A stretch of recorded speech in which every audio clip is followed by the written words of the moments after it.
All right, we get the Krueger Show rolling after Warrior basketball. Ugh, man, that was UGLY. Ugly. We welcome in Bay Area Baller on the bottom of the screen. To my left, the camera's a little shaking. Dan Coccimilgio with Warrior hat. Baller going hat backwards tonight. I'm out here in the icebox freezing it up. And man, that was ugly. All I'll say is this. I was sitting there and I'm staring at this line right before the game. I'm like, Warriors -1. They haven't won on the road all year. Then I'm like, I got to read about Phoenix and go check out Phoenix where they're at. So I start reading about Phoenix and I see that Chris Paul's out and he's going to be out. Right. And then of course I know Cam Johnson's hurt. So I know they don't got Cam and I know they don't got Paul, and Paul's kind of the engine, but they're still at home against a Warrior team that can't beat anybody on the road, that doesn't have any bench, that has they've basically taken like half their roster and said, you guys can't help us. You guys, there's like 7 guys on this team that do jack. And it's just, I thought, you know what? There's no way. I didn't actually bet on it though. I said, no, I can't. I don't want to bet against the Warriors. I just can't. I'd rather just go wager on something else than bet against the Warriors. But you could have got Phoenix in their place tonight against this Warrior team that cannot win on the road, and you got points. You were getting 1, 2 in some spots. So congratulations to the people who pounced on Phoenix on the money line or bet on the Suns. But 130, 119. 130, 119. I think we ought to just start our conversation right there, guys. 130 points. Where's the defense? Has anybody ever thought about, I don't know, boxing out on the glass? I mean, low energy. Steph Curry goes for 50, and you get run. 50. Jordan Poole is making too damn much money to be this uneven guy night after night. I'm up, I'm down. What's the opposite of unflappable? Flappable? He's flappable because he's not unflappable, right? You can get him off his game. Larry shook. Go to the hole. My God, if you watch the highlights of the other night when Poole was going off against the Spurs, what did he do? He went to the 10. Go to the hole.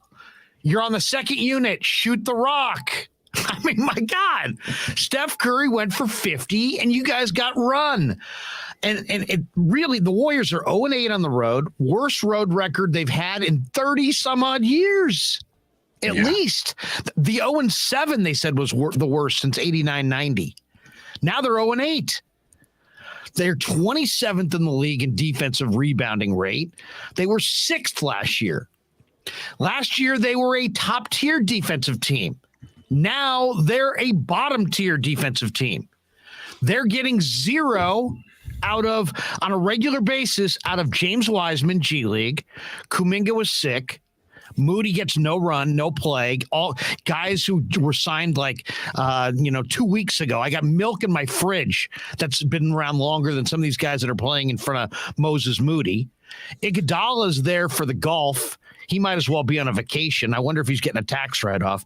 Jermichael Green he looks awful. Last year, I guess, was not an aberration. He was stopping by last year on his way down to this year. Rollins is too young. Baldwin is too young. That's 7 guys.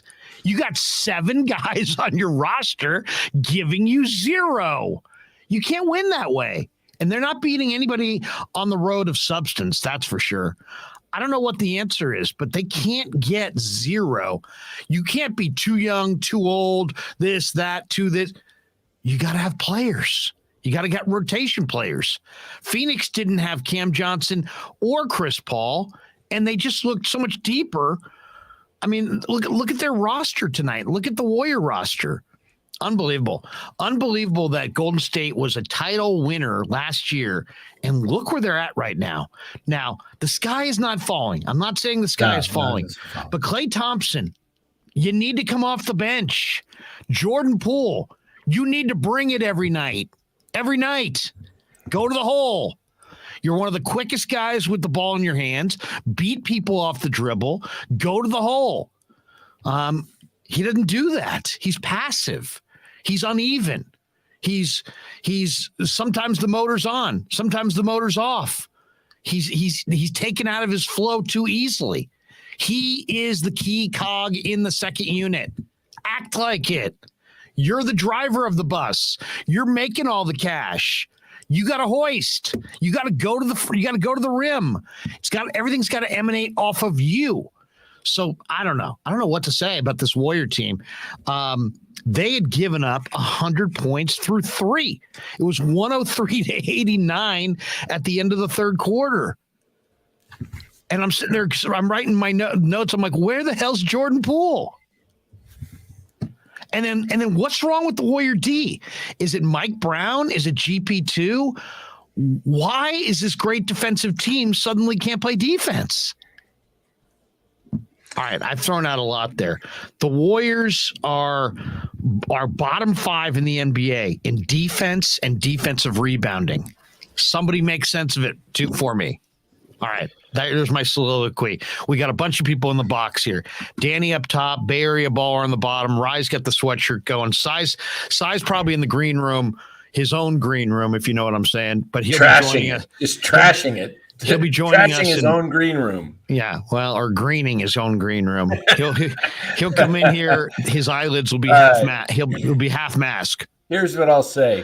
What did you guys see tonight? Because I mean that was a bad performance. I mean, really. I mean, it's one thing to me that was a game with no Chris Paul. You had to go on the road and establish something or lose by a bucket. But you can't give up 130 and get run. And that's what happened. Yeah. And at the end, you got Ayton and Draymond, John, and the Warriors are getting 0 from, as I said, 7 guys on their team. And the bench gave them 17. But wow. I mean, I don't know where to start. And now Cy joins the mix. Go ahead, Danny. You're fire away. Yeah. First of all, atrocious performance again defensively. JaMychal Green I don't know what to say about him. He just looks like lost, and he can't make a layup, for goodness sake. Offensively. Got some good rebounds, but here's what I think. Here's why I think they're losing.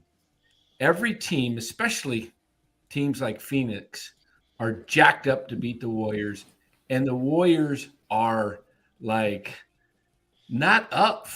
They will make their run, but it's going to be in this, after the New Year's, I think they're going to try and hang around.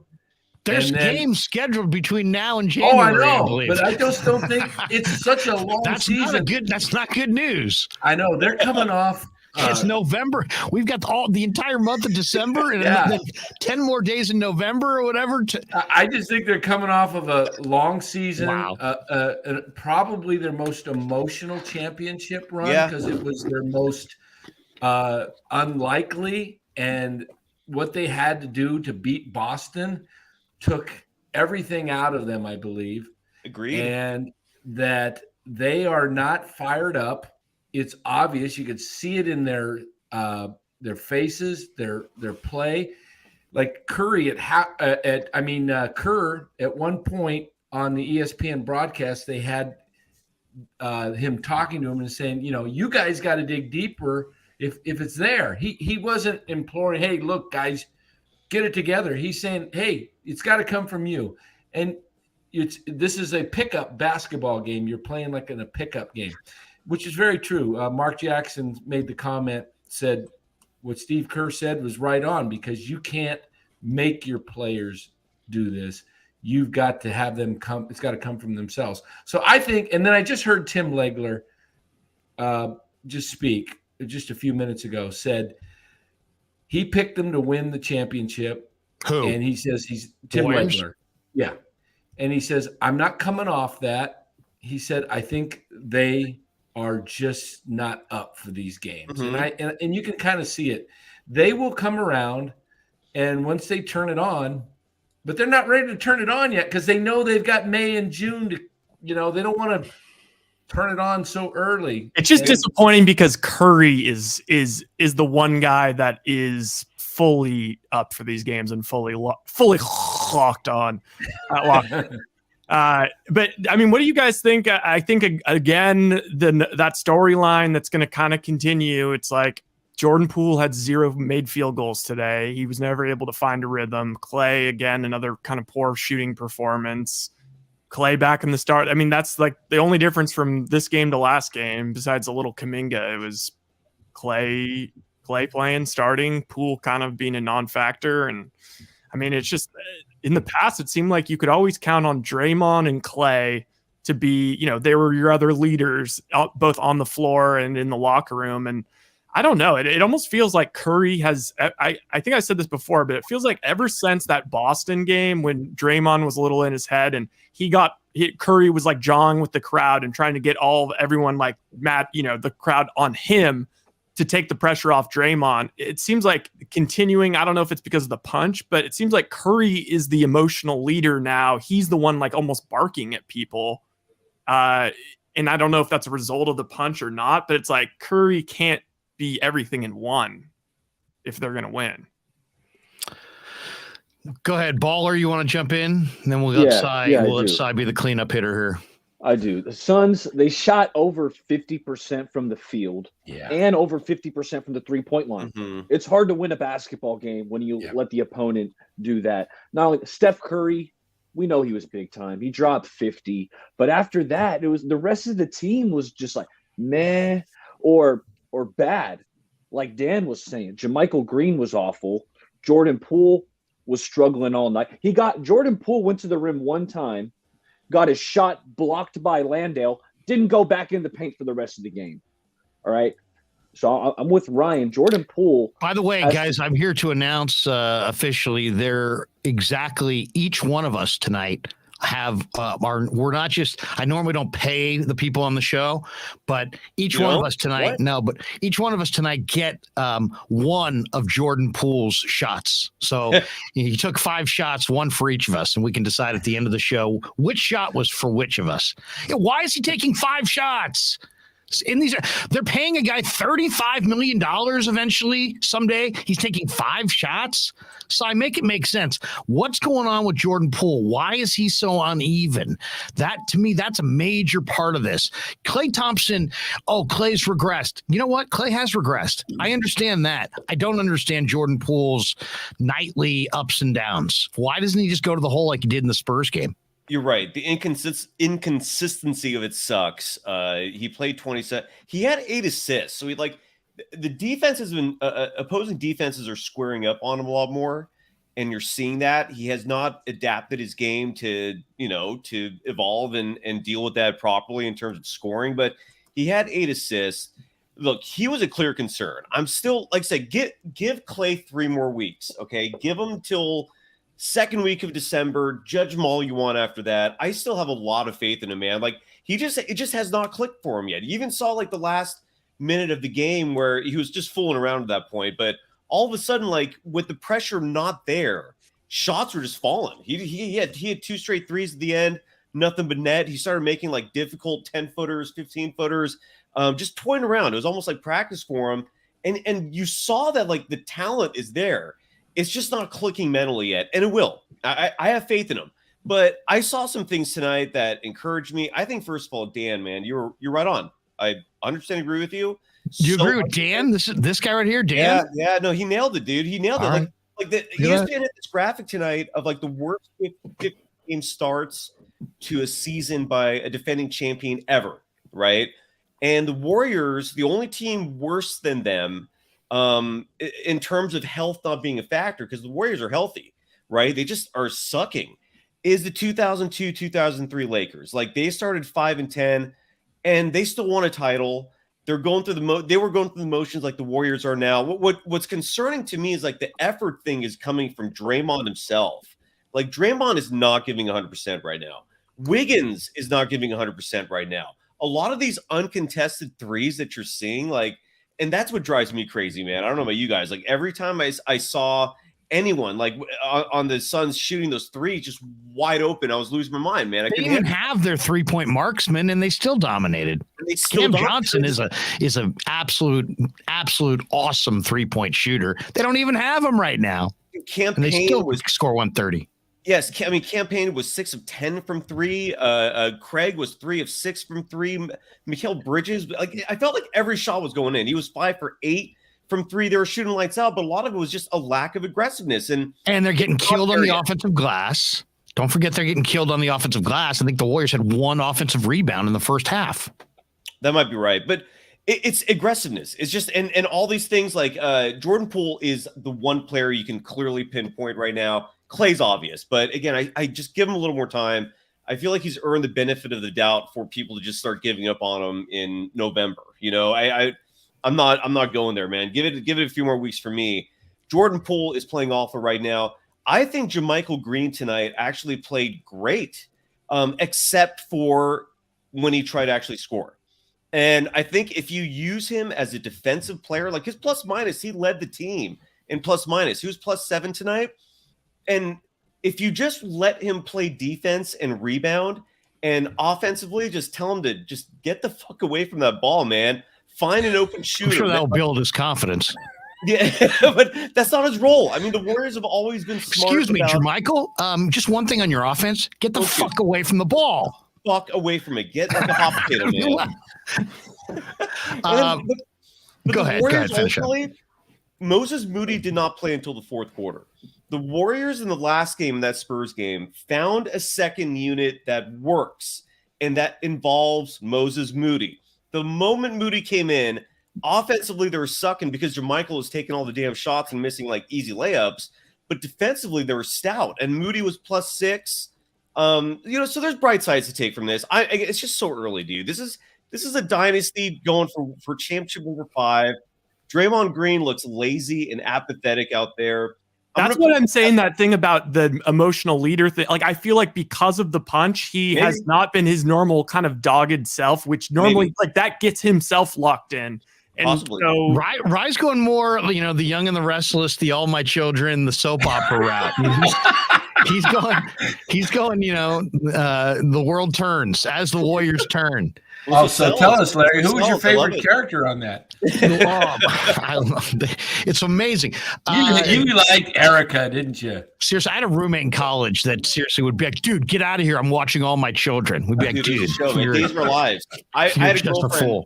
I had a girlfriend who hooked me on the Days of Our Lives, man. I was all about Stefano and all these crazy ass. Don't even say it. Don't even get it. Jaguayo goes $2 to us. She says, let's get real. You can't be giving up 130 points. Right. Shaking my head. Here's another one. Bomber T. Did I wake up from a coma? The Kings are good. The Warriors are struggling. What the fuck? Now, here's the one that I think is the Warrior problem, guys. As I put myself back in the center square. Thank you. Get my ugly mug off. This is what I think the real issue is here. The next one, Nick J. Nick J's been rocking pretty recently. He said Otto, GP2, JTA, Damian Lee should still be here, man. It's getting bullshit. All right. Well, you know what? It's a little rough on the communication there, the getting bullshit. But you know what? Still, if we cut through that and get to the point of the matter here, Nick J brings up a good point. This is the Warriors' problem right now. Games aren't played in the future, and they're not played in the past. Yep. Okay. So sorry, Klay Thompson. The past was your deal. And sorry, Andre Iguodala. You're on a golfing vacation and you're all about the past. But the future is Wiseman and Kuminga and Moody. And Kuminga was sick. Wiseman's in the G League. Moody, they can't really decide and what kind of credible, what kind of run he deserves on a nightly basis. But all those guys, Otto, Peyton, Toscano Anderson, Damian Lee, those guys weren't about the future, and those guys weren't about the past. Those guys were contributors in the present. And then you got rid of all of them for you have 7 guys. That's 4 guys that were part of the rotation. You missed my opening monologue, but basically they have 7 guys on their team that they're not getting anything from pretty much. And that's too many on any team. For sure. I mean, it's putting a crazy amount of pressure on Steph Curry. The Warriors, I'll make this prediction right now. The Warriors this year will not win any games, 0 games that Steph Curry doesn't play. 0. Oh, I disagree. I'll bet money with you on that. You want to bet? 0. Because I actually think Poole will step in and do a good, like it's kind of like he gets. They won't win a game though. He'll have a good game. I'm not saying he won't. I won't say he's going to have a good game like he had in the San Antonio game. I don't think they're going to win this year without Steph. I think they're leaning on Steph so much. Larry, I'm going to list to you. Do you want me to list to you all the back-to-backs? Because that's realistically when Steph won't play, right?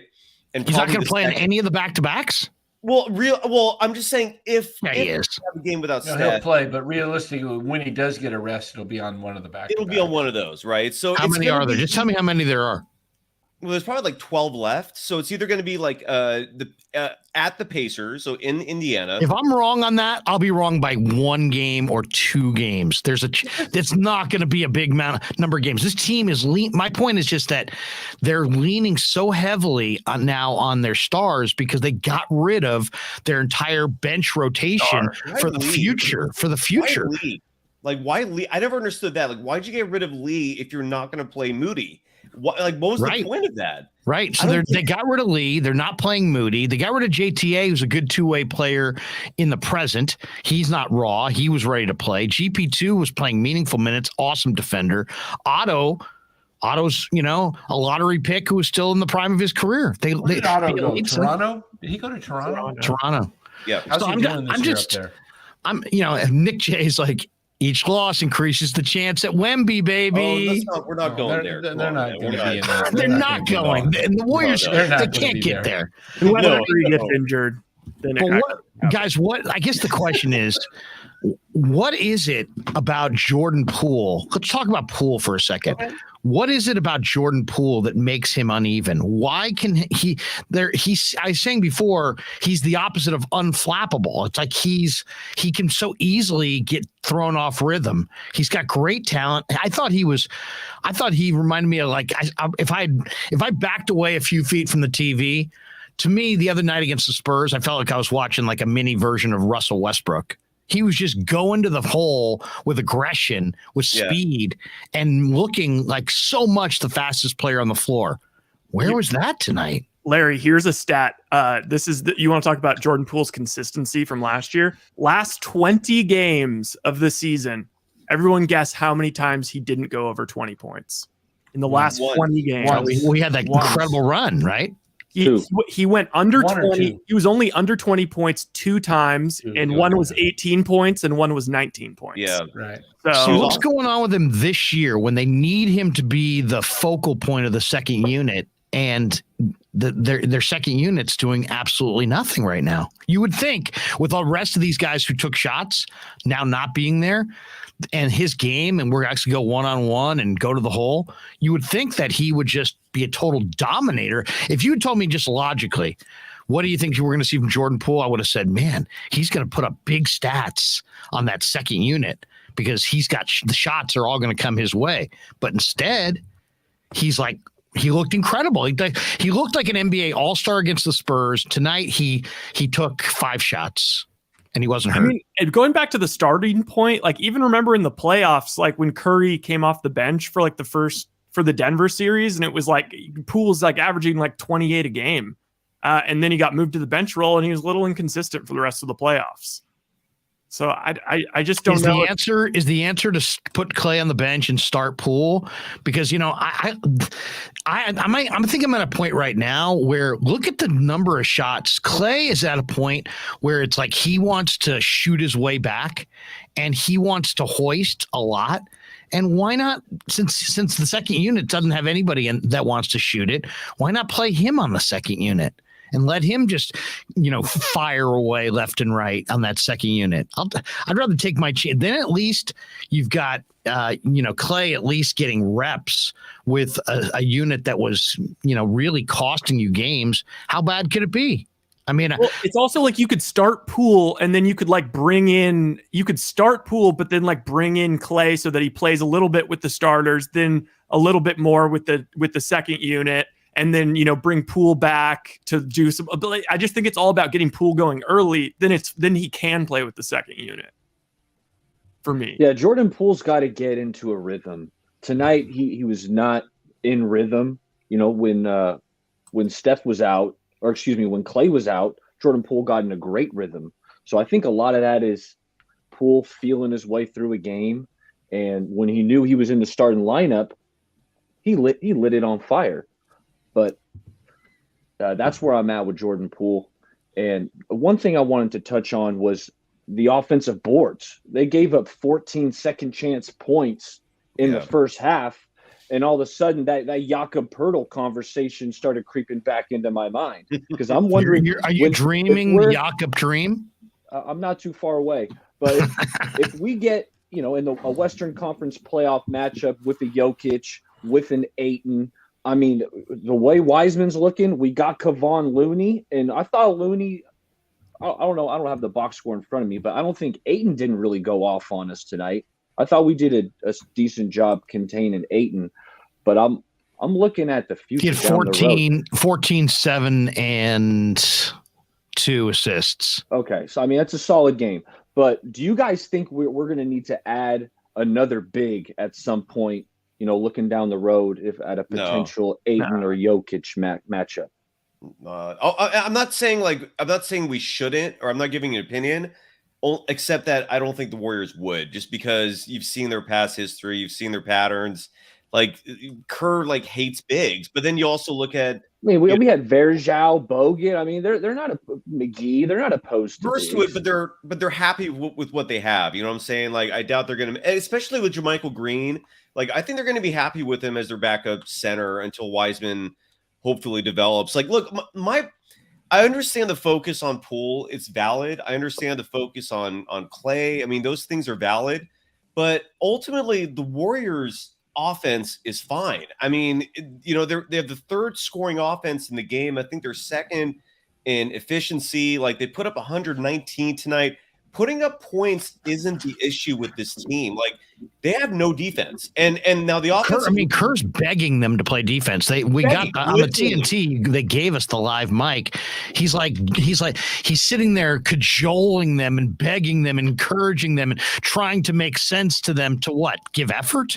It was ridiculous. It was ridiculous. It was a little pathetic, right? I don't know. It was weird, man. But you look at Draymond Green.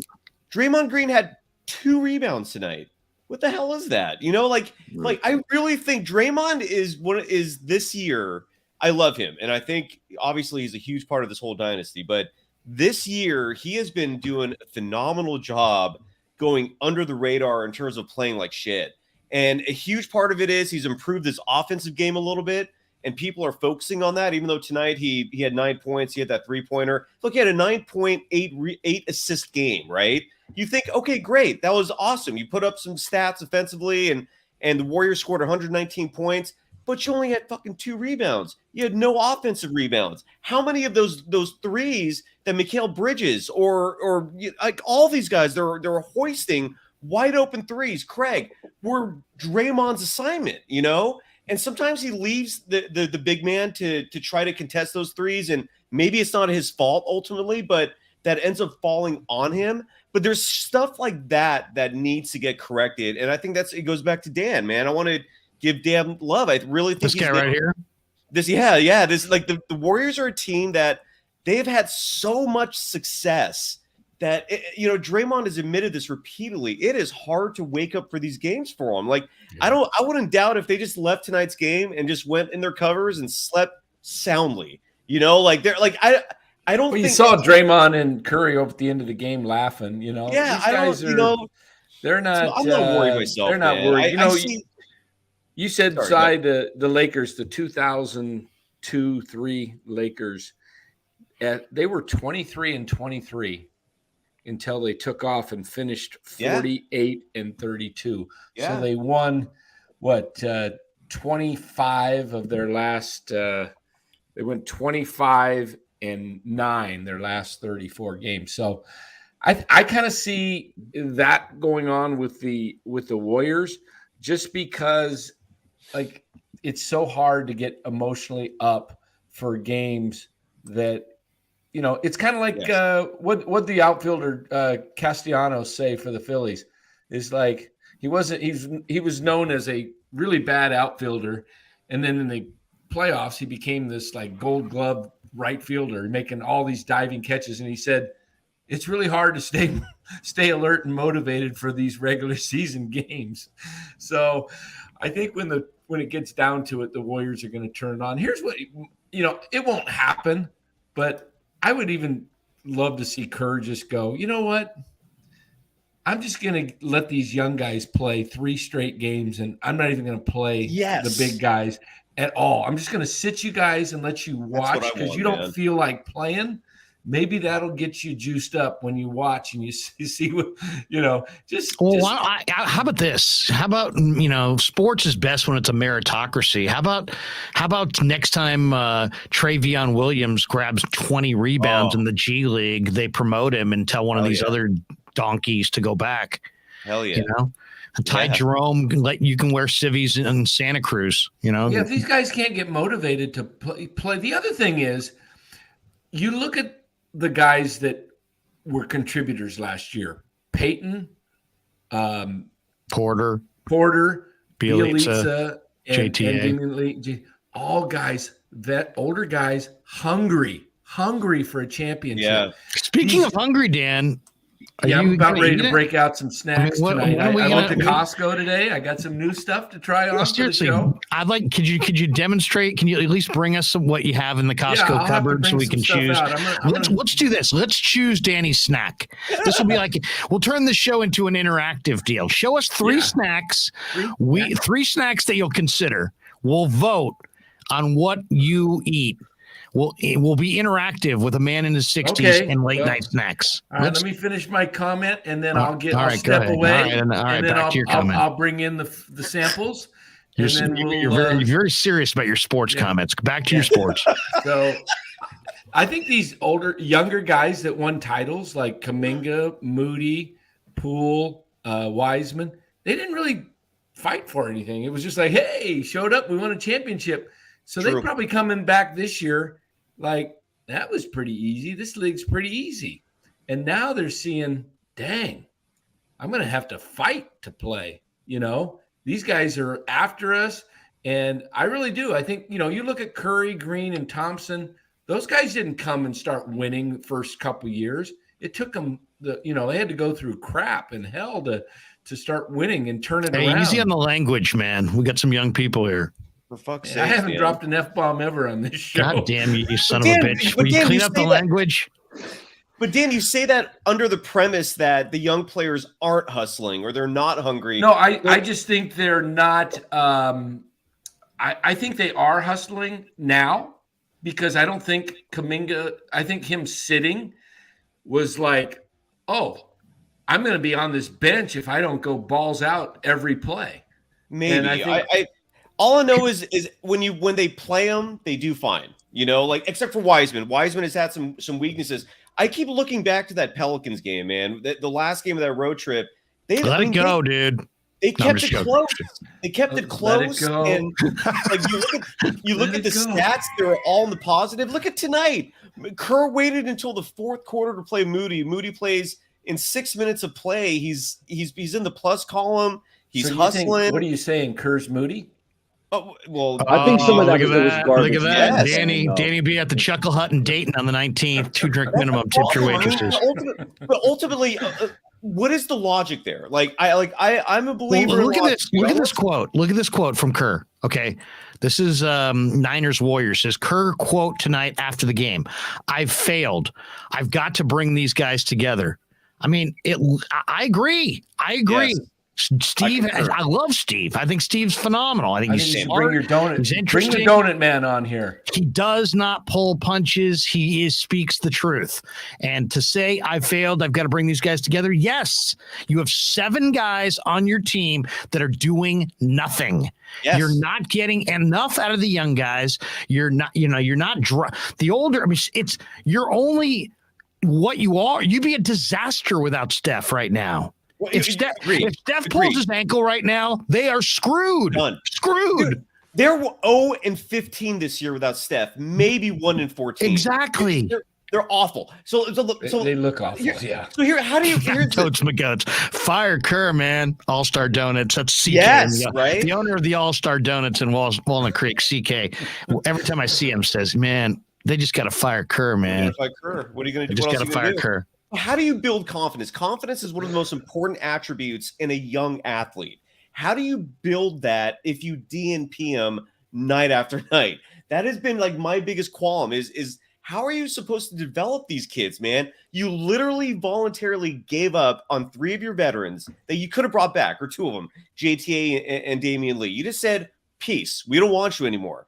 Right. And then you respond to that by not playing your youngsters that you're counting on, and it's doing nothing of value. I don't see how this is a positive.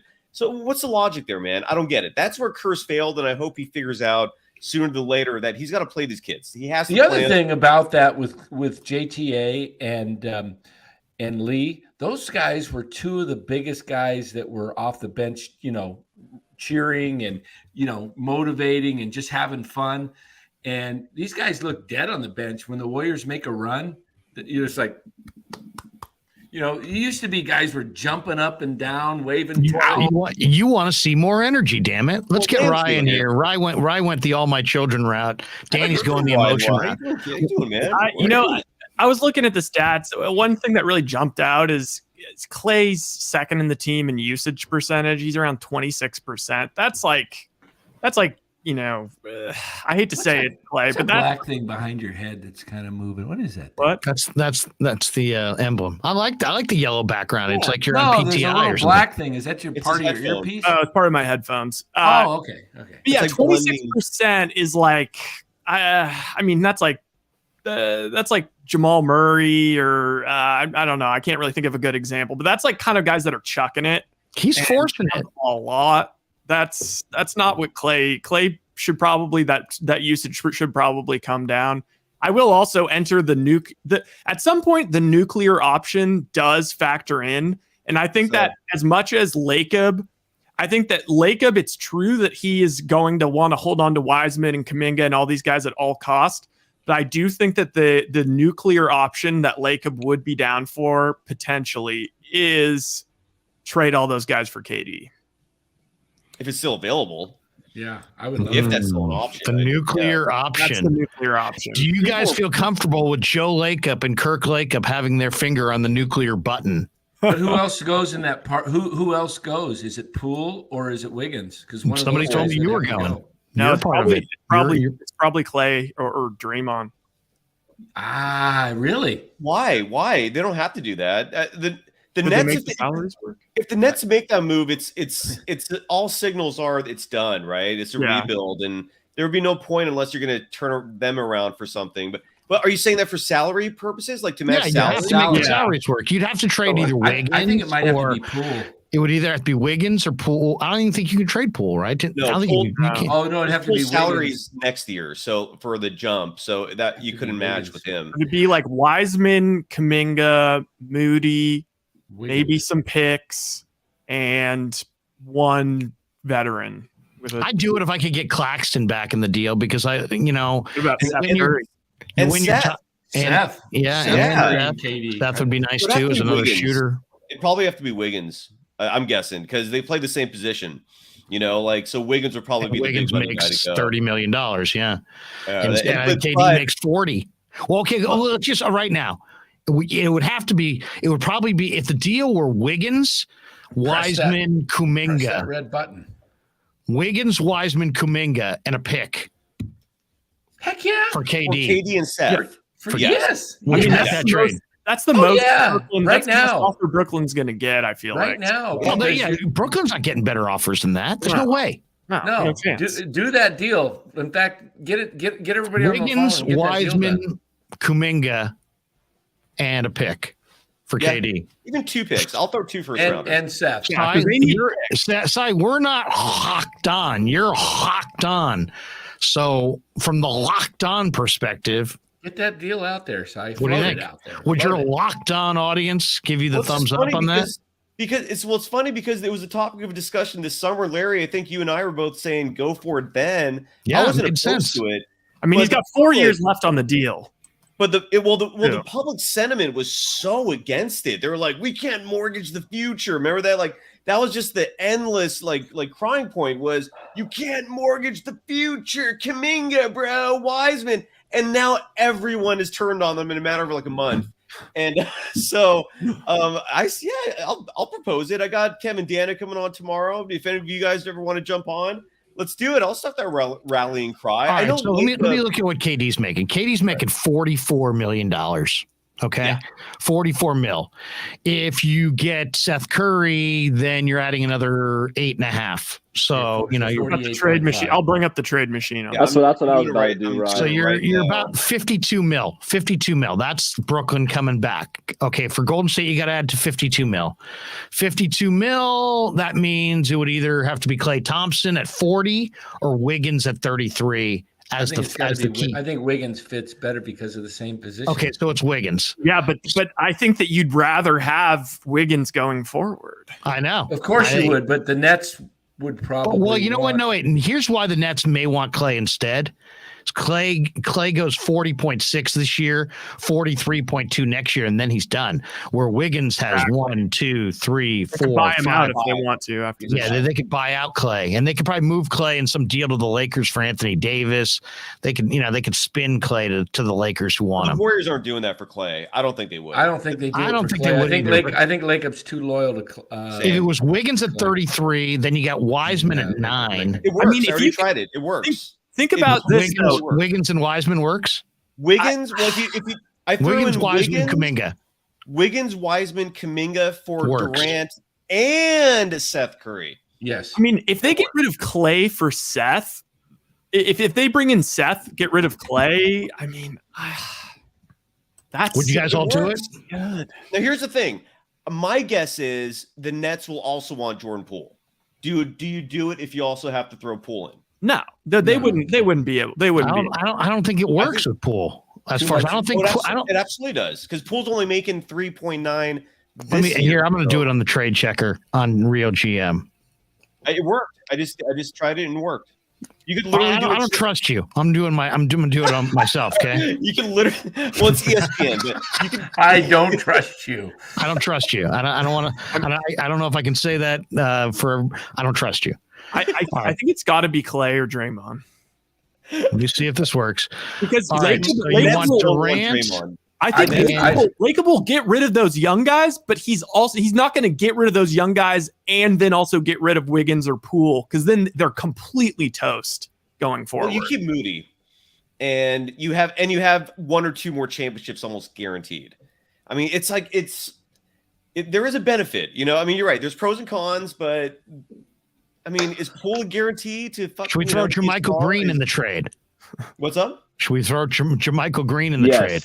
Okay. Yes. Well, then you get Claxton back if you do that. Curry and Wiggins. Okay, wait a second.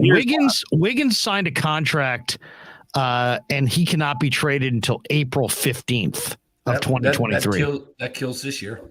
So he cannot be traded, and Jermichael Green cannot be traded until December 15th. But if you made this offer of Wiggins, Wiseman, Kuminga, and Jermichael Green, that works for KD and Curry. What about Wiggins? What was the deal, Larry? What was the deal? The deal was Wiggins, Wiseman, Kuminga, and Jermichael Green. Wiggins isn't tradable.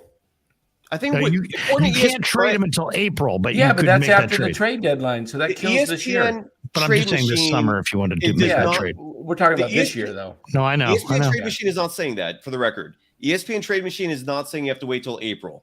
You can greenlight. It's greenlighting it now, and they're usually right. So I don't tell you there, but I knew I put on my Kevin Durant jersey. Wiggins was the second best player on the team in the finals. Why not? Would you go Draymond? I would rather go Draymond or Klay. They wouldn't. I mean, if you get rid of Draymond, you lose the. It's not even about what they would want. It's about all they want is Wiseman, Kuminga, Moody, and picks, and then you just throw in another guy for salary.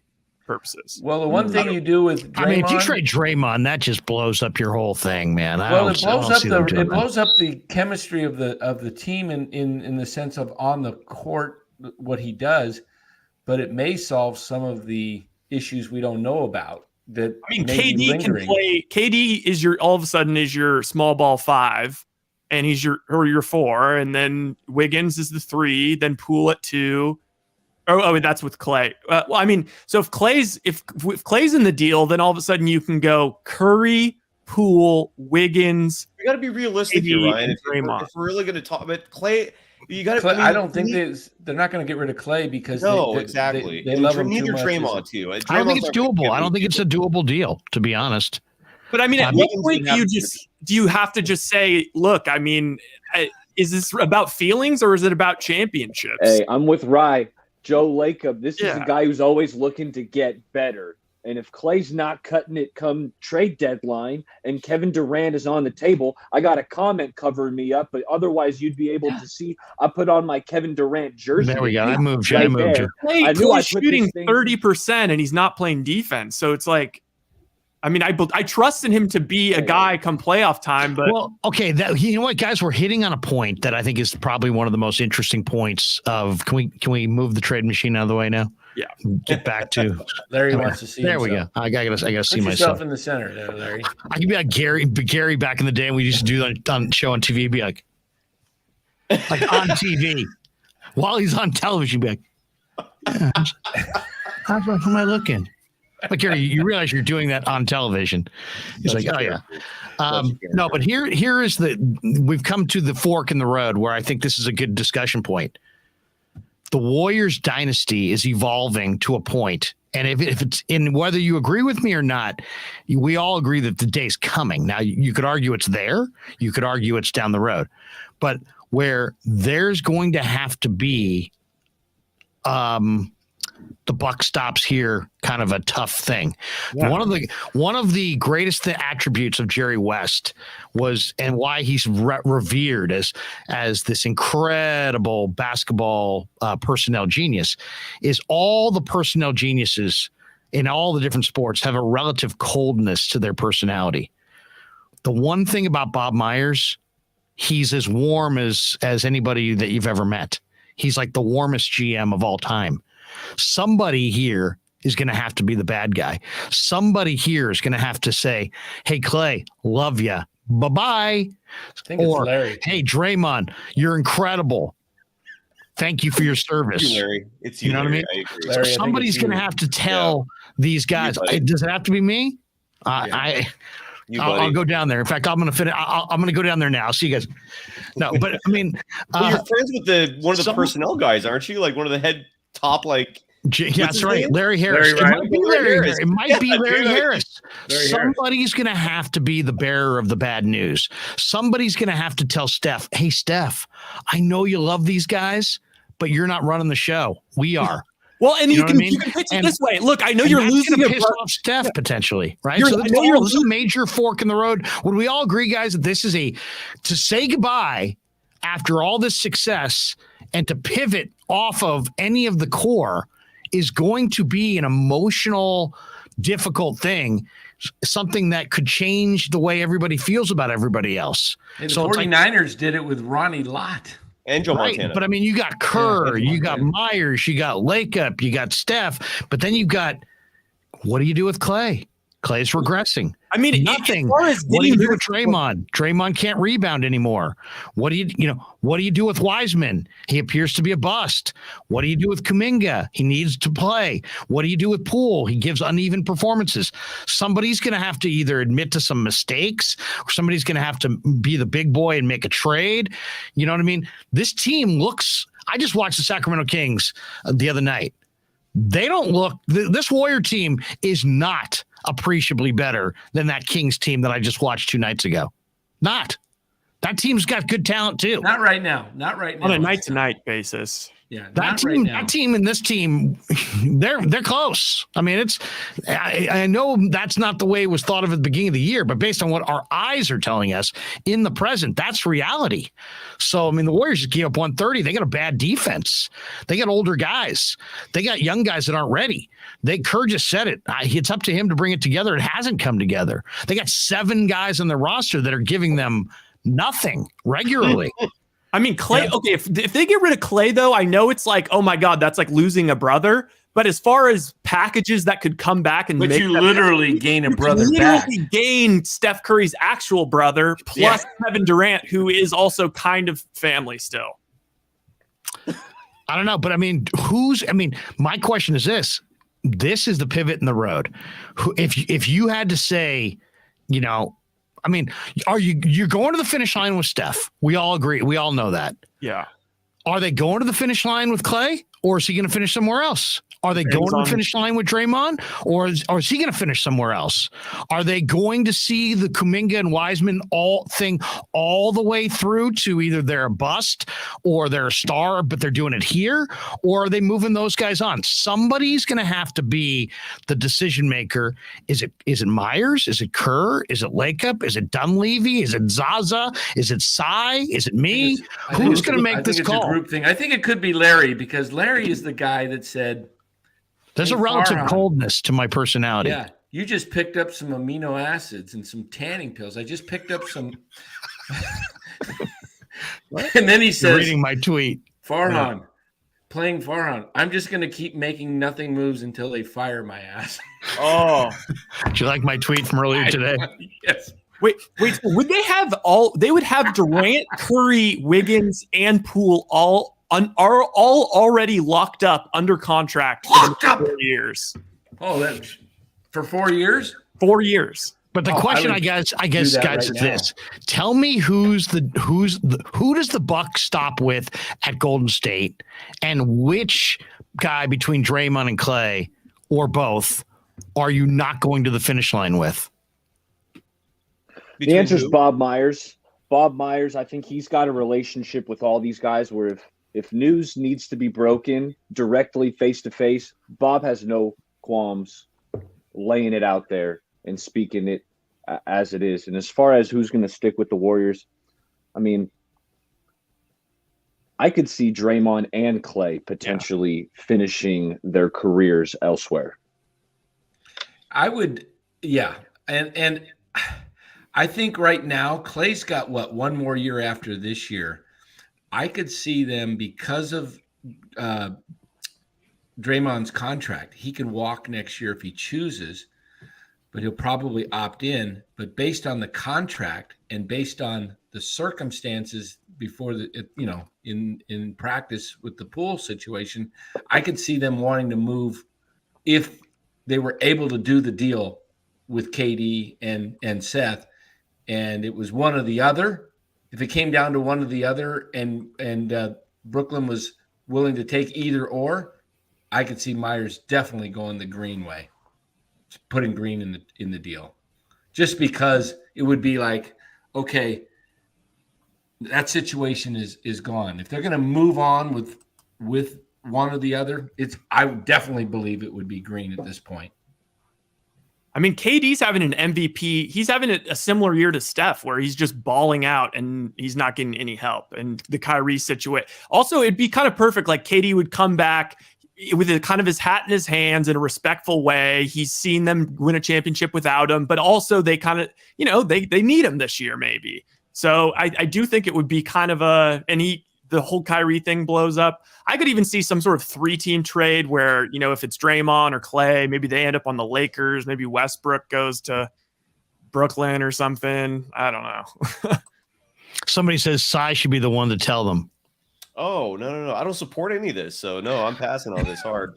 Well, you wouldn't take KD. You wouldn't take KD and you're in the camp, Cy, of don't worry, be happy, and everything's going to work out just right, just fine. I think Kerr needs to. Kerr has nearly found his second unit elixir, which is again like Jordan Poole. I mean, the Jordan Poole thing is frustrating, but I think he'll figure it out. He's too talented not to. But when you look at the rest of it, I mean, if you're playing Moody, if you're playing Kuminga, if you're playing JaMychal Green at the 5, Anthony Lamb is a solid fit. I mean, he's an incredible three-point shooter. I mean, he's a legit threat who spaces the floor. I wish he was taller. I mean, he got scored on a lot tonight. And then DiVincenzo was solid tonight. Klay Thompson, by the way, did score 19 points. I mean, look, he's gonna figure it out. I'm so far away from ruling him out in terms Clay's of always been a slow starter too. Always. This is his worst start. This is this is definitely his worst start.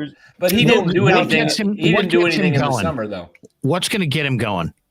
Just time, just experience, just reps.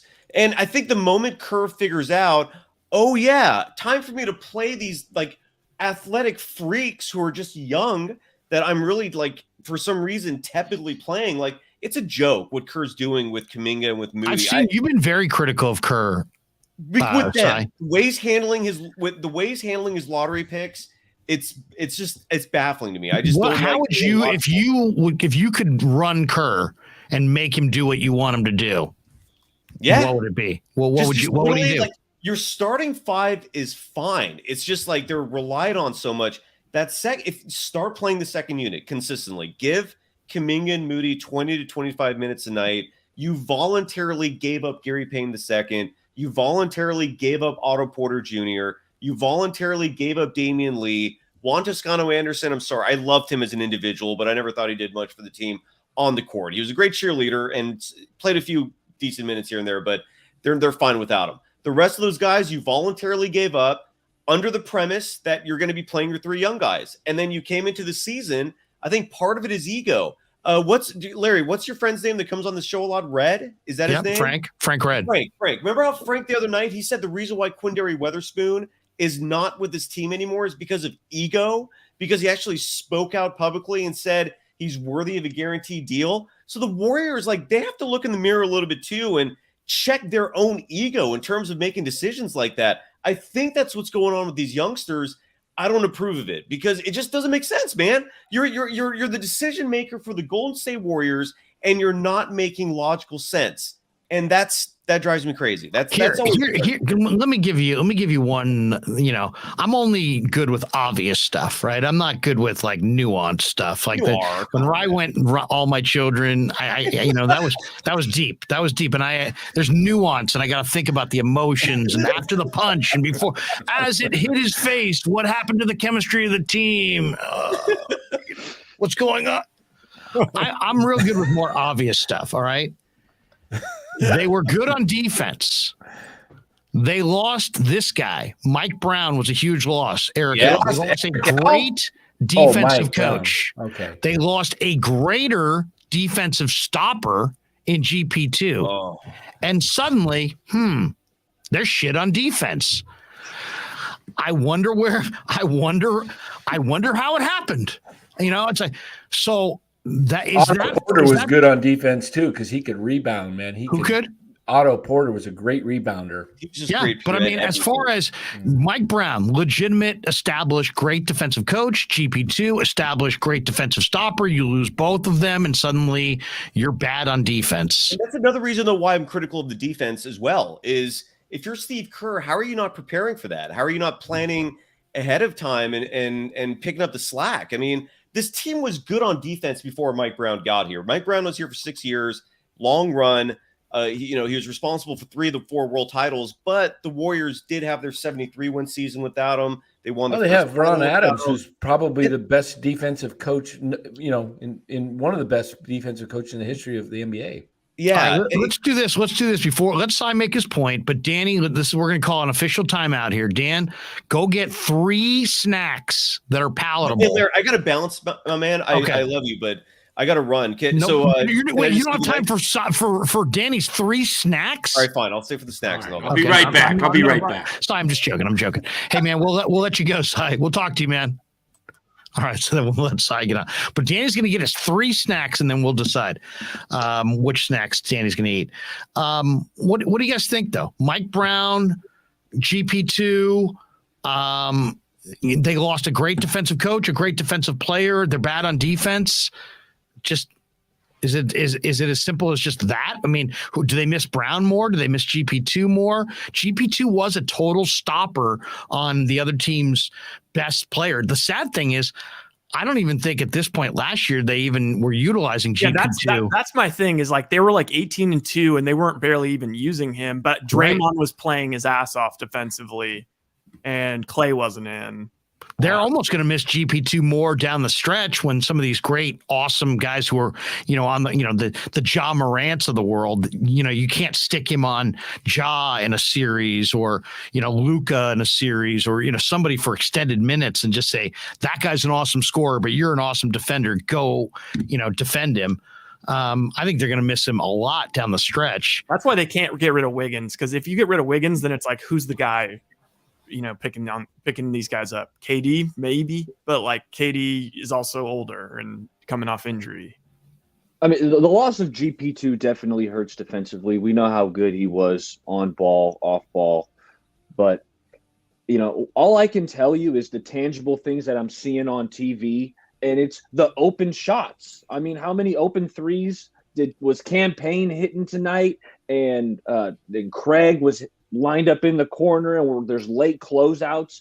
So is there a Mike Brown effect? Could be, but just what I'm seeing on the court, the defensive rotations aren't sharp. They're lackadaisical, and that's just what I see on the defensive side of the ball.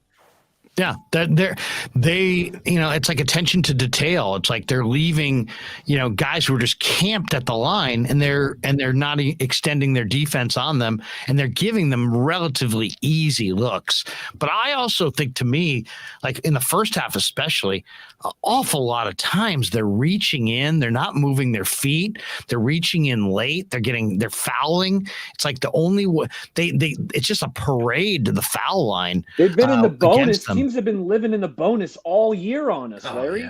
Yeah. I mean, that's one thing I'll give Wiggins. Like, that's the one knock I'll give Wiggins today. If you look at the free throws for the Warriors, I think it was like 2 for Draymond, 9 for Curry, 2 for Poole or something like that. And that's it. Wiggins in these kind of games, like that's where you need him. And that's where they kind of miss KD.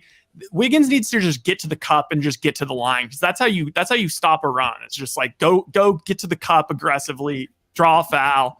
They have a difficult time against big, imposing rim protectors like Ayton. They don't seem to challenge him much.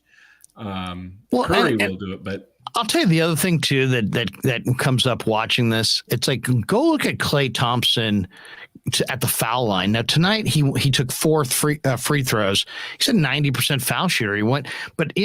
He's got 12 free throw attempts in 12 games. Yeah, he never gets to the line. Go to the bucket. Remember before the injuries, there was dunking Klay? Remember him and Zaza had the bet who was going to have more dunks? Yeah. And before the injury, Klay started yamming all these. Well, I mean, we're seeing none of that now. Yeah. I mean, I would just think that, just move in a little closer from time to time. But it just seems like, even late in this game, it's like you can see that Klay feels good when the shots fall, and the shot's not falling. Klay's not feeling it. And his joy or lack thereof impacts the rest of the team, impacts the whole building, actually, at home, in home games. I mean, there's such a weird, like, I used to be like excited every time the ball came out of his hands. Now I'm like, no, and that's a terrible spot to be in. But he's like trying to shoot him. I mean, if Klay Thompson were a young player, I'd say give him 4 or 5 games in the G League, but obviously that's not happening. So how about just getting him a number of shots with the second unit, since you're already kind of struggling there, and instead of making it, hey, about him, let's make it about them and see if he buys it. I think if you're Kerr, I think you got to do a little sales job with Klay. I think you got to sell him on the fact that his second unit needs Klay more than Klay needs to be on that second unit. He needs to sell that, and then Klay needs to come forward and say, you know what, I think I'd rather come off the bench and have it be his idea. And then Kerr says, you know what, I think that's smart. And that will, and I appreciate Klay for taking one for the team. And, isn't he a great teammate? And Klay's doing this because he knows we're struggling there, that kind of thing. Sell it. That's the narrative that has to be sold, because Klay Thompson, I think, needs to, both Poole and Klay need to get in rhythm. And Poole seems very hesitant to hoist, and Klay seems totally like he's going to shoot his way out of this thing. So that's, I don't know. That to me seems obvious. Forget the egos, forget the pecking order, forget the salaries, forget the ancillary things, and just look at the basketball. And to me, that makes sense. What do you guys think? Every time that Klay takes a shot that's kind of like a forcing it shot, there's also the opportunity cost of, well, if you're just going to take that crappy shot, like, I would rather Curry just takes a crappy shot. Like, Curry could take a crappy shot every time down the court, and I would still rather that over a Klay crappy shot. So it's like, at least if you put him on the second unit, if he's kind of hoisting to get going, at least it's not taking away from Curry. And it most likely means Poole is going to be better. So, Baller, what do you think? Is that, can you think Kerr, Kerr, we talked about this the other night. Kerr doesn't seem like he wants to go down this road at all. But they clearly need some kind of jolt right now. What are the Warriors? 6-9? 6-9, 0-8 on the road for the first time in like 35 years. No, I'm with you. I think Kerr should absolutely be open to swapping Poole and Klay Thompson. I mean, both of them, for the totality of the season, have struggled. We know Poole went off in his lone start, the 36 points. It might have been due to the Jordan Poole bobblehead that came out that night, maybe. But I'd be open to the swap because both guys seem to be struggling. And at this point, it's like, why not? Yeah, I mean, if you could even get one of them going, even if Poole somehow gets moved to the starting lineup and doesn't really get going, but Klay somehow finds himself in the second unit, I mean, it just makes sense. Yeah. Danny, give us a look at the three treats. What are the three options? All right, we've got number one. This is a Godiva chocolate bar. This is I picked up the wrong one. It says milk chocolate popcorn. It's kind of weird. I thought I grabbed a caramel one with caramel, and it's got, see the popcorn on there? That's kind of odd. Yeah, that is a little odd. So that's one. Number two from Costco tonight. This is what do we got here? Cinnamon roll muffins. Those look pretty dry. But that does look dry. They're keto. They're, what does it say? Made zucchini. With zucchini and you're not capable of that. No, I think that's. By the way, that looks like dog treats on the bottom. No, these are those cinnamon. Made with cinnamon. Oh, cinnamon sticks. Okay, cinnamon sticks. Okay, there you go. Dog treats. Okay. I didn't bring those out. Those are, and then we've got human grade. Remember? Yeah, we've got shortbread. Kirkland. Let's see. Look at that. Also Danny's having like a Christmas party with like lots of kids sitting around. That's like the stuff my grandma really loves. Those like really dry. Yeah, these are shortbread selection. If you don't have a glass of milk nearby, don't go there. Just don't go there. Especially in the desert. They'll find you just like a dried out right there. What do I sample? We have a vote. I'm going chocolate popcorn. I want chocolate popcorn bar, and I want to see the innards of it. Okay, let me take it away. What was that? Did you just take a? Is that narcotics? Is that like a little? I have issues with. I don't like dairy. Took some enzymes, digestive enzymes for dairy. Hey, Joey Chestnut doesn't take enzymes. All right, let's see what we got here. We have now seen a man in his 60s take enzymes, and I have never taken an enzyme in my life. Baller, have you enzymed? Never. Rye. I'm not sure what an enzyme is, so I'm not completely throwing it away. Have you, Danny? Do you ever wind up like on the roof? Okay, let's see. Ooh. Oh, And that then- might be kind of like monogram chocolates. Yeah. Oh, you're living fat. it may be kind of like a what do you call that? Let's see. A Kit Kat, a little or something, yeah, it's crunchy. or like a Nestle Crunch. Can we see the innards? I need Not to much see to it. Can't really see them. It just looks like a chunky bar. Yeah, it's just kind of. It's like almost like a Nestle's Crunch. Yeah, but where's the popcorn involved? I don't know. just like a little bit of kernels. Oh yeah, it's like a Nestle's Crunch. There you go. I like when you talk while you're eating. That's always good. Why don't you play my Video? my video right now? I don't know how to play stuff like that. Can you show everybody Danny's video? Stephen J says, get Jay Crowder. He's a dog. That's the other thing. The Suns look deeper and better, and they potentially can turn Jay Crowder into a rotation piece. Yeah, my only question would be, would they be willing to trade him to the Warriors? Oh, they said tonight there may be a 3-team trade already Involving Crowder? No, Involving Crowder. but not involving the Warriors. I didn't say who it involved. Warriors may need a little shakeup, guys, midseason. They may need a little shakeup. Do we still have an open roster spot? Yeah. Yes. We come in, right? We came into the season with 14. the spot short. 14. And you got They got Andre 14. Iguodala. Okay. Can we Need the talk about- Serbian guy. Yeah, well, let's talk about it. Let's talk about Iguodala. I mean, there was a point in the fourth quarter where he stood up with his pink sweater and just started clapping. And I thought to myself, hey, this guy's making a contribution. This guy's contribution, is that he's a steadying veteran influence who stands up and says, guys, we're better than this, and it's going to be all right. So that's what his role is. He's got no role that includes, Dribbling the ball or shooting. Larry, dribbling, what did passing, he do shooting, last or year? wearing What did he do last year for this team? I bet you that Andre will lace up his golf shoes 3 times as many times between now and the end of the year as his basketball high tops. I think he's just. I mean, I do think he's kind of important in that. That's a great question, though. What's his golf shoe doing anything with basketball practicing? ratio? I say it's 3-to-1 golf shoe to basketball shoe. Hey Ryan, you gotta block. I'm gonna take the over on that, Bottom Larry. one I'm there. going over. You going over? I'm going over. GTC Real says here's $1.99. Dan, you washing that down with chocolate? Ensure? Sure, yeah. Oh boy, do I have a story to tell with the El Boca Vista today. Unbelievable. Really?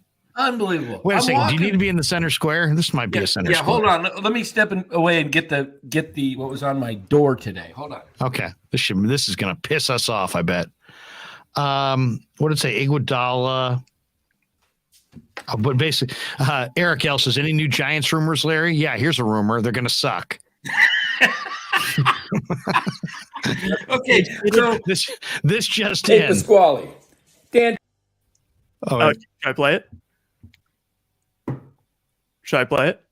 yeah. Oh, yeah. Go ahead. This is Hey, Danny. Pasquale. Dan Coccimilgio here for the KRueg Show. Just picked up for the very first time some of your New York-style Italian sausage here at Sam's Club in Arizona. My wife just cooked it, and I'm about to take a bite.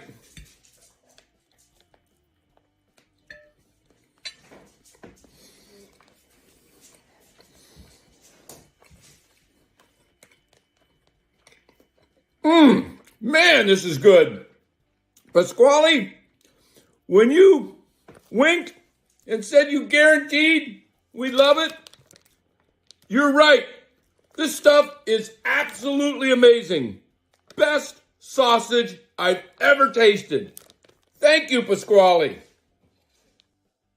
That Mark Graves. That was a Mark tremendous Graves video. Mark Graves picked that up for me yesterday. How Met many him takes? down How many takes did that take? About 5. About 5. I had it the first time, but Somebody told me you look like Tom Hanks. the first time I did it, you chewed the sausage for like 6 seconds, and then all of a sudden you went, like Yeah, again, like you don't know if you like it till it gets in the middle No, of it your was like- esophagus. I was trying to chew it up because the first 3 or 4 takes, I had food come flying out of my mouth. Which is not good. Because That's I not took good. too big of bites because it was, that was like my 5th bite, man. I was getting full because I'd already eaten a couple. But Romo 2001. Dan sounded a little constipated. Oh, geez. It's tremendous sausage, though, isn't it? Oh, it's unbeliable. It's an amazing sausage. We had it tonight for dinner, actually. Actually, I went to grilled with peppers and onions. I had that chicken. What do they call it? It's like a what the heck? It's like a sub or whatever. Baked chicken. Anyway, then I didn't really care for it much, so I got a hot dog. But actually, last night it was awesome because my wife started cooking the sausage, and I was like, "Oh, wow!" I go, "How about some scrambled eggs with that?" So I had breakfast last night for dinner, which I rarely do, but it's great. Hey, breakfast dinner is underrated. Yeah, I loved it. I was like, oh, that was so now, good. What makes up a great breakfast dinner? Bacon. Do you go pancakes? Bacon. Or would you go pancakes or waffles? Waffles. How about eggs? You go scrambled or sunny side? Scrambled for me. Over easy. Over easy, right? Yeah. Ooh, how do you like your eggs? For dinner, I'd probably go just like scrambled and put them in a taco or something. Ah, look at you. He's thinking breakfast burrito. I like that breakfast burrito. Oh, neat. Oh. See, I almost just blocked someone there. I got it. Yeah. Yeah, and bacon's really good. Bacon, but you gotta have New York style Italian. Mark Graves says, Larry, Dan didn't invite me over to have sausage. You know what you say to that, Danny? Or Mark? You mute him. You got to hear my story from today, though. Okay, how about this? You start telling your story. At any point, Graves can mute you. Go ahead. All right. So here at El Boca Vista, we don't have any fences. It's a 55 plus community. So between the duplexes is grass. Just tons of grass. Some people have rock, and it's just common ground. So you can walk. People can actually walk between the two units. One unit on the right and left. And they're about 15, 20 feet apart. So there's people walking through. So I'm taking my dogs out, and just to do their business. And Buster likes to kind of just keep wandering, and he checks the whole area out. So he's down in about 7-8 units down, and all of a sudden this lady opens her screen door, opens her window, not her door but her window, and says, "Get your dogs off my property." And I said, wait, could you say that again? The way you did that, "Get your dogs off my property." And I said, and you said, "Ma'am, yes, ma'am, it's not your property. It's common ground." Look at you. Look at you. We could all walk through here. And then she's like, we're going on. And I said, she goes, "Well, they're walking through stuff I just did to she had this little around the tree, this, the dirt up a little bit raised. So it kind of looked like a big circle, like it's just, and they just walked right through that." I said, "It's fine. They didn't mess it up. He's just walking around." "Well, there's supposed to be a leash law. You need him on a leash." And I said, "Well, Danny, no leash, really? No leash. Those dogs could have killed. Those dogs could have gotten away and killed somebody." Well, what happened? Oh, I left out the most important part. When she opened the window, Buster went charging toward the window, and so she's inside. And how did she react? Oh no! She's like all upset, and then she comes out. Right, 3 minutes later, she comes out, and my dogs are out there, and she turns and she goes like this, turns her back to me, and she's standing there like this, arms folded, and is she wearing a colored muumuu? Could you describe her attire? Yeah, she had some kind of 3/4 length dress, the sandals on, big fat legs, and let's say let's not. Anyway, she can't help that, Dan. Yeah. All right. Anyway, so she's like, she says, "I have anxiety. And you scared me in there. Your dog scared me and my cat." And I'm like, "Well, why do you do, if you have anxiety, what are you doing out here? The dog's right next to me. You know, you're afraid of my dog and you're coming. I was told I have to get through my fears. I have to conquer these fears, and you've got me shaking. And I said, why do you had her shaking? The dog did. And I said, look, I'm sorry. He's a very friendly dog, but you startled him when you opened the window, and he's like, you know, he's also protected. He's just, well, they could have went in my yard and poop and all that. I said, ma'am, and I pulled out my poop bags, you know, that I carry with me. I said, look, they're right here. That's what I'm going to pick it up if he goes. I'm right there. I don't leave, you know, the dog crap laying around in people's whatever, even though it's not their yards. It's they have to maintain it. So anyway, so I'm out shopping. Wait a minute. Let me see if I can. Does this story and that sounds like a relationship that's really going to blossom from here on out. I feel like it's going to be a positive relationship after this experience. So yes, I'm out shopping, right? At tonight. That's what you do. And I'm looking at my door because I have the ring, and look at this. And Buster's inside. Yeah. The cops? Yeah, the cops. She called the fuzz? Yeah. Yeah. So she called the cops on you. Wait, what's that? What was that? What's going on? Buster barking. Where are you? Walking. I'm not home. This is a video camera. Oh, this is it all up. That's your house or her house? Mine. So the cops came to your house. Yeah. She called the cops on you for walking your dog. And what does it say? Peoria Police Department, Animal Control. What's the complaint? It says please. Well, it says please something. We can't read it. Okay, it says a complaint has been made that your dogs were loose. If this is true, you are in violation of the city's leash law.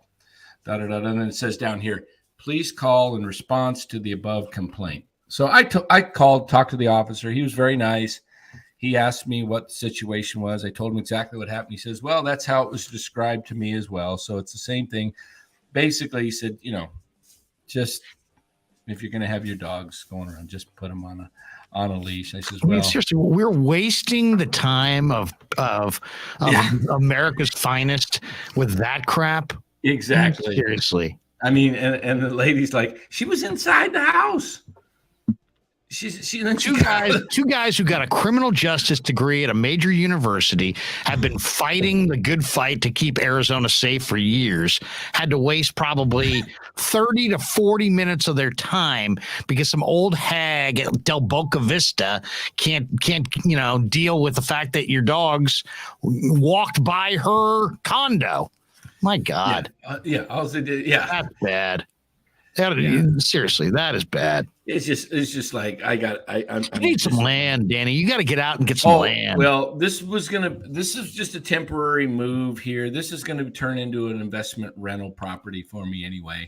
But I'm just staying here for a while and just a little bit. He says in LA, you can rob cars and the cops won't come. Meanwhile, at Dan's old folks' home, you can't have a dog. Look at these dogs. Look at these dogs. Oh,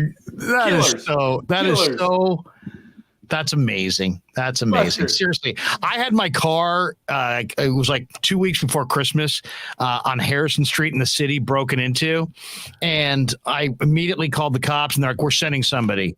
3 hours and 20 minutes later, a cop car pulled up. 3 hours and 20 minutes later. Gosh. Yeah. And how long did it take before? Do you know what? How long roughly do you think that was after these terrible? I don't know when she called. This happened about 3:30 this afternoon, and this was a little after 6. So the complaint is at 6:11 p.m. He wrote it up tonight. So and it's Ryan Fitzgerald says if Dan can't say fat legs, you can't say old hag, Larry. You're right. Damn it. Ryan, thanks for calling me on my shit. That's just, you're right. I crossed the line there, and that was just I shouldn't have said fat mean. It was legs. vindictive. I shouldn't have said fat legs. All right, let's do this. Let's play our spots, and then we'll get a final word, and then Ryan and I got a jet because we got to go talk 49ers to a different continent. All right, awesome. That is coming up. But first, a word from our sponsors on the Krug Show. Larry Krueger here for Telmetrics. Thanks to Casey Bateman and the good people at Telmetrics. If you're an occupational therapist, if you're an orthopedic surgeon, a chiropractor, a physical therapist of any kind, Telmetrics is designed for you to use in your practice and will greatly benefit your patients. Telmetrics uses computer vision and artificial intelligence and provides a platform for outpatient rehab therapy services, both in the clinical and the telehealth environments. So using Telmetrics can improve your patient's experience and much more. So for all your sports injury needs, or if you're a physical rehabilitation specialist of any kind, call and make sure you use telmetrics.co, Telmetrix.co. And thanks to Casey Bateman and all the good people at Telmetrics for being a proud sponsor of the Krug. I'd like to thank our sponsor, Dan Coccimilgio. Dan is a buddy, and he is a phenomenal retirement planning specialist, and you can contact him today at securemoney.com or at his number 925-628-9966. There's a lot of uncertainty in our world right now, and you want to make sure that your money is secure. That is the key. Danny's got 25 years of experience, born and raised right here in the Bay Area, and he can help you get an immediate 10% premium bonus on your principal retirement account. So give him a call, 925-628-9966. He'll make an appointment with you, and you can sit down. It's not a one-size-fits-all kind of a deal. He'll consult with you and come up with a strategy to get you going to where you want to be. Once again, 925-628-9966, securemoney.com on the web. And thanks to Tony Cassera and the good people at Cassera's Italian Menswear. They are housing the Krug Show t-shirts, and they're a proud sponsor of the show as well.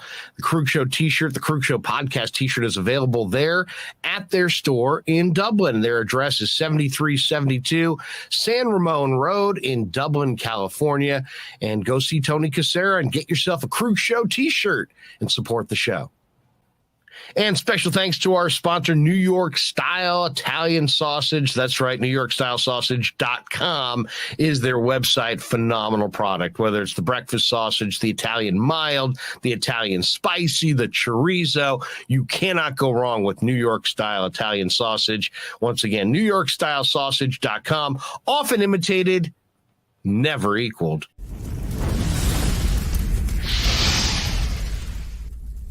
We grew up with a Sunday dinner. That means no matter how busy you were, no matter where the hell you were, you came to dinner on a Sunday night. Yeah, Sunday dinner without sausage, it's like a church without God. You know, how can you go to church if you don't believe in God? You know, and along with the sausage also became the discussions. That was discussion night. You know, it wasn't a typical family that you sit there and you're quiet, you know, and you don't talk with a mouthful. Oh no, man. Italians talk when they're eating. Italians even talk when they're sleeping. And definitely we talk with our hands. So if we can't express it through our mouth, through our lips, we express it with our hands. So, and that's what sausage is, really. It's an expression, you know, that life is good.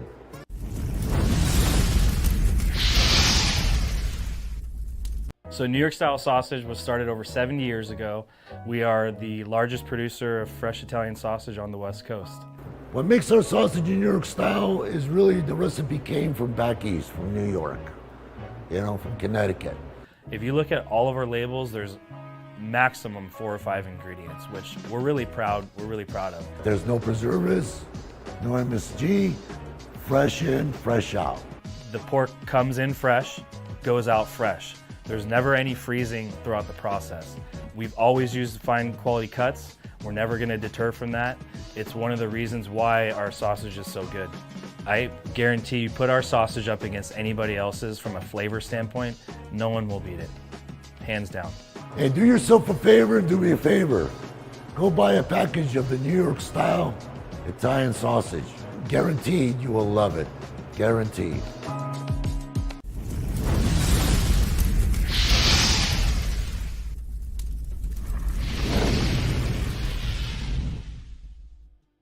You know, we're almost at the end of the show. Thanks to Bay Area Baller. Thanks to Danny. Thanks to Rye. Thanks to everybody in the chats. Just a quick perusal of the chat. Carla P. Lady is lucky the police came instead of Pasquale. Tom Pierce trying to figure out what the gold piece on his necklace. I was talking about Pasquale. We got this GTC Real Sausage. I'll never look at the same because I'm looking for expression. There you go. That's right. Sausage is an expression. Jimmy P's Aquariums. Don't hurt me. I'll buy your sausage. All right. All right. Hey, seriously, guys, if you guys haven't had New York style Italian sausage, go get some. I mean, that stuff is it is really How about good. this one? McCorkle Vegemite Jones. You got your ass to dinner, or you got your ass kicked in the East River. Oh, there you go. Kid, do me a favor, do yourself a favor. Do yourself a favor. I gotta use that a little bit more. Do yourself a favor. I almost did one of my cuts last night in Pasquale version. Oh God! I almost Pasquale's coming on, man. Pasquale's coming on. Hey, Pasquale, this is Pasquale. I'll tell you what. Okay. Okay. Great live stream tonight. I really enjoyed it. I think it was really solid across the board. Final thoughts, guys. Warriors obviously lose this one, 130-119. Poole very uneven. Bench gave them very little. Warriors are getting very little out of 7 guys on their roster. I think Klay should be coming off the bench. No Wiseman, no Kuminga tonight. But they lost to a Suns team that had no Cam Johnson, no Chris Paul, no Jay Crowder, and the Warriors are 0-8 on the road for the first time in almost 35 years. They're 27th in the league in defensive rebounding rate. They were 6th a year ago. Go ahead. Final thoughts, guys. Baller, let's start with you. Yeah. Well, I'm going to switch it up on you, Larry. I know some folks in the chat want to hear Giants baseball. They made a move. Jock Peterson is coming back, and it's going to form a formidable outfield once we sign Aaron Judge. Hell, while you're at it, go get Brandon Nimmo too. Put him in center field, lock him in the leadoff spot. So that's right. And a quick story, definitely not going to be nowhere near as long as Dan's dog story. But Jock which Peterson, is still going on as we speak. Star Maker Baseball Academy. That's where I grew up. So Jock he's a year younger than me. But Okay. There was a tournament, right? I want to say it was in like Palm Springs, SoCal. My age, our group, our team was already eliminated, but the younger team, some kids had to leave. They were short a guy, right? So I played down, pulled the old Danny Almonte, played down a year. Right. My catcher for this, Danny Almonte. Go look that up, by the way. Guy was like 17 years old. The guy drove himself to Little League games. His girlfriend was probably married at the time. It was ridiculous. So I played one game with Jock. Believe it or not, I was probably 13. Jock was 12. He was my left-handed catcher. And the coach said, "Hey, Eric, you want to pitch?" I said, "Hell yeah, I want to pitch." So I was on the bump throwing to Jock Peterson. So I'm biased. I'm excited about You're a Jock Peterson fan. 19 million. You don't care. Just get him. Keep him in the Bay Area guy. Shout out to Jock. There you go. Thanks for having me on, fellas. Hey, we'll talk to you, man. Thanks for stopping by. There you go. Thanks, the great Baller. baller in the house. Anonymous says, yeah, that's conjecture. I was told Barry Bonds called Aaron Judge. There you go. Wow. Bomber T says, we want Judge. How about Bonds? The idea of Bonds recruiting Judge. Rye, you got a final thought? I mean, that's Bonds and that's Buster. good. Jesus, that's pretty good. Final thought. The Warriors. I do tend to lean more towards Danny. I think a lot of it is them not being able to get themselves up, and I think that's why they're 0-7 or whatever they are on the road. Some Viagra. Because they're 6-1. Yeah, exactly. They are 6-1 at home, which is, it's always easier to get up at home when the crowd's cheering and all that kind of stuff. So I think that's a good indicator. Just need to lock it in. Yeah, they beat the Cavs, which is a Danny, good team. Give me your final thought. My final thought is, a lot's going on in Major League Baseball. Dan, we can't hear you. Dan, what's wrong? Is there something going on? Oh, no, sorry. I guess I muted you. Sorry about that. Go ahead, Dan. Yeah, I was just screwing with you. Just screwing with you. Yeah. A lot of going on in Major League Baseball right now. A lot of starting to see some movement, starting to see some trades, baseball executives meeting behind closed doors at their offices, working hard, going over different players, making decisions on them. But our manager and general manager meet in a coffee shop. Yeah. That's a Panera. I've been to Panera. Yeah. Panera's a friend of mine. That's a Panera. That's a Panera. Our managers at Panera with our general manager's big mug right in the public for everybody to see. I'm sure he appreciated that. Here's how that conversation went. What? He won't come either? Why not? They're all saying it's because of me? Well, don't tell anybody that. Don't tell anybody that it's because of me. But I'm getting a lot of pressure from Larry and the guys down the hall. They want Judge, but Judge won't come unless I dump your ass. You can't get rid of me. No, but hey, look, what if I made you like the farm director? All right, I'll make you like the farm director, and we'll make Wotus the manager just for a couple of years, and then maybe we'll get Aaron. He'll warm to you once he gets to know you. Once he's in house, we'll bring you back from farm director in maybe like 2 years. What do you think? Yeah, you can still you can manicure your beard. Yeah, and you don't have to go out for the anthem. Yeah, you can do whatever you want. It'll be awesome. What's funny is he's texting away because he's probably not talking, giving his answers so people can hear what he's saying. So he's on this video looking at. He's multitasking, and he's. I'm surprised he wasn't riding an exercise bike. I wish I could zoom in. I wish I could zoom in on his phone and see what's actually on there. The guy who Rizzo's going back to the Yankees? Ah, damn! I thought he was going to be our first baseman. No. Judge was not taking your calls, and it's because of me. Really? Something like that. The guy who took the picture of this should have zoomed in closer and got a picture of the phone and actually looked at what is on the phone.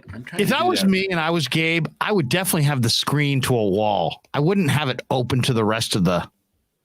Yeah, look at that. There you go. I mean, that's our manager and general manager. It's the brain trust right there. That's the power. That is this man right there with the bald head. Man, that's where it all. That's the guy that's decided. making all the decisions. That's wow. And he's on a screen in Panera. Anonymous. Looks like Farhan was crying. Oh my goodness. All I got to say is, get her done. Get her done. Seriously, get it done. I don't know. What do you think? I mean, get it done. No excuse will be good. No excuse will be worthy. No excuse will be worth listening to. This reeks of a dramatic overpay for Brandon Nimmo. I'll just say that. I'm on record to saying that. Empty on one of the shortstops, and I'll tell you why. If they go this whole season, I mean, basically the free agency. All right, Larry, I'm sorry we do have to get going. So I'm going to dip really quick. You guys can finish your final thoughts. We're going to finish up and go head out. All right, we'll see you in the other room. Yeah. So I'll say this last thing. They get it done with a shortstop. They may not get Judge. I don't know, but they're going to get either Judge or one of the shortstops, because if they come up empty with really the only 5 players that are really impact players, then it's just a wasted offseason unless you go out and sign 2 top starting pitchers. So that's my take. Well, somebody has to be the first to go in. I mean, somebody's going to have to sign and have, belief that they're going to, sign other guys. Maybe that guy was Jock, but I still think Correa is the guy that. I mean, Trey Turner's going to play in the East. That's my guess. My guess is Trey Turner plays in the East. Dansby Swanson re-signs in Atlanta. Bogaerts, I think, might be the guy. I think they want Correa, but I think they'll strike out on Correa. I think they'll dramatically overpay for Bogaerts, and Bogaerts will leave Boston and come out here. That'll be my guess. Yeah. And then Judge won't come probably. He'll probably decide he doesn't want to be here because they doesn't want to, be intentionally walked that much. Seeing the Dodgers are there's some rumors out there that they may use some of their better prospects to get the shortstop Willie Adames from Milwaukee along with Corbin Burns. Oh boy. Oh, Corbin Burns in LA? Yeah. Oh my God. See, now if I'm the Giants, that is the guy, especially with Marco Luciano being, probably not a shortstop. And you already have Casey Schmidt, who looks like he's going to graduate to the big leagues as a legitimate big leaguer right now. And you have JD Davis and you have Villar. And, so third is kind of covered, so much so that you kissed off Longoria. I think that I could see a deal where they move Luciano if they got a Carlos Correa, if they got a big time shortstop and sign him for a few years. I think they get rid of Luciano in a trade. Start including him in trade offers and try to trade for Burns themselves. I personally think Burns is a major trade candidate for the Giants. He's a St. Mary's kid. Yeah, they need a true ace. They love their pitching. I could see them sending a bunch of prospects to Milwaukee for Corbin Burns. I'll say this.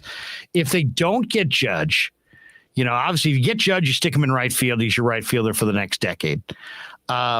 If you don't get Judge, the guy, I don't see a guy that I like that could replace him. But what I would do in that case is spread the money around, try to go get, maybe sign Taijuan Walker and Noah Syndergaard. Maybe you sign a Will Myers. Maybe you can get a top shortstop. But the guy that I'm being intrigued by would be Nomar Mazara. Because I just think that, Nomar Mazara's got huge monster power. He's going to make hardly any money. He needs a hitting breakthrough. They got a bunch of hitting coaches. The tools are there, man. And you could look up next year and you could have a 35 home run hitter. I mean, Nomar Mazara with the right coaching, the right tinkering, the right tutelage. If they can't get Judge, I realize it's a dramatic departure from Judge to Nomar Mazara, but I wouldn't just go pay a ton for some other right fielder. I would spend that money on different positions. And the way I look at it, I was looking at all the free agents. If it was up to me, this is what I would be looking at. I would try to sign Judge and have him play right. I would try to sign Will Myers and put him at first. I think I would re-sign Kurt Casale to back up Bart. I think I would sign a Carlos Correa or a top shortstop and move Crawford to third. And then I would go at third with some combination of Crawford, Casey Schmidt, JD Davis, Villar. And at second, I would go with Estrada and Flores. And then in the outfield, I would see if I could trade for a Ramon Laureano from the A's. I think he's the piece that they need. And starting pitching wise, I think I would sign Syndergaard and Taijuan Walker. I think I would. Interesting. And I think this Friday will be very telling. I would try to trade for Bumgarner and take on that money and see if you can get him for cheap. If they would throw in like a Pavin Smith, something like that, one trade like that, maybe a LaStella in a trade. That would be my reshaping of the team. I could see Friday's going to be a very interesting day because Friday's the deadline for the Dodgers to tender or non-tender Cody Bellinger. What are they going to do? If they non-tender him, he becomes a free agent. I jump on getting Cody Bellinger, and I give him a deal kind of like similar to Rodon, like 2 year, $30 million, 2 year, $35 million in that range with a 1 year option. So if Rodon got 2 years, 44. Right. So, but Cody's not going to get 44. I don't think I think he's making 17 or due for like 17 or 18 this year with arbitration. So if you give him 2 years, 35, he has a crappy year, he comes back. If he has a killer year, he may opt out. Give him the opt out. That's how you get him. Look, hey, bet on yourself. If you don't have a great year, you got a backup of a multi-year. I like the idea of Bellinger. I do because I think he, another guy, great defense, figure it out, give him, figure out if he can turn it around, see if you can unearth something in him. and turn him into the player that he was a couple of years ago. He's not old. He's just 3 years. He hurt his, basically messed up his shoulder in the World Series when he high-fived a guy and he, had to end up having to have surgery on it. You never want to hurt your shoulder high-fiving. Danny, I got to jump. Yep. Awesome. Hey, we'll see you guys later. We'll talk to you soon. All right. Hope everybody enjoyed themselves. Have a great night, everybody. And we'll be back with more in the days ahead on the Krug Show. Somebody asked about Vish. I tried to call Vish today. He had a different live stream going. Maybe we can hook up with Vish tomorrow and talk a little Niners. So I have a feeling we're going to be hearing something by the weekend because I think some moves are coming with the Giants by the weekend. By the way, I talked a little bit today to Ned Coletti, and when and if the Giants make a move, we'll go immediately live of major note with Danny and Rye and Ned and get Ned's breakdown on the whole thing. So when you see the Giants have made a move, know that check us out on Twitter and, of course, on YouTube and look for the live stream. Until then, have a great night, everybody. Yeah, never met a man I've been scared of. Careful, you won't get exactly what you asked for. Here for whatever you bring me, get in hand. I answer to no one, I don't need to hassle. Yeah.